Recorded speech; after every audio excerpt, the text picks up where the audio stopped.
Ақмола облысы Селиноград ауданы Қоянды орта мектебінің 4 сынып оқушысы Айдос Иманғали Абай Құнанбаев ұлынан әсемпаз болма әрнеге өлең оқып беремін. Әсемпаз болма әрнеге, өнерпаз болсаң арт қалан. Сенде бір кірпіш дүниеге, кетігін тапта бар қалан.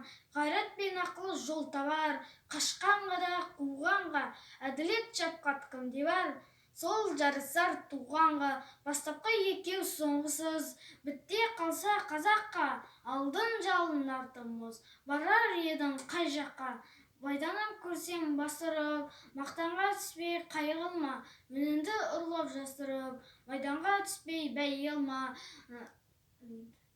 Өзінде бармен көзге ұрып, артылам деме өзгеден, күндестігін қоздырып, азапқа қалма езбеден. Ақырын жүріп анақ бас, еңбегің кетпес далаға, ұстаздық қылған жалық бас, үйретуден балаға.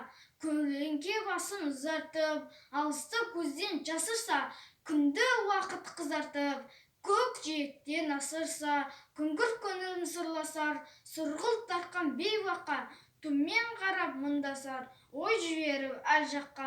Өткен өмір қу соқпақ, қыдырады, талайды, кім алдады, кім тоқпақ, салды соны санайды. Нені тапсаң, оны тап, жарамайды керекке, өткен оңды жиып ап, себеді сорлы жүрекке. Адасқан күшік секілді, олып жұртқа қайқан ой, бүкінді жалын, бекінді, әуре болма, оны қой. Үймен шықты ит қылып, бидай шашқан егінге, жай жүргенде мер қылып, тоныш өлсенші тегінде.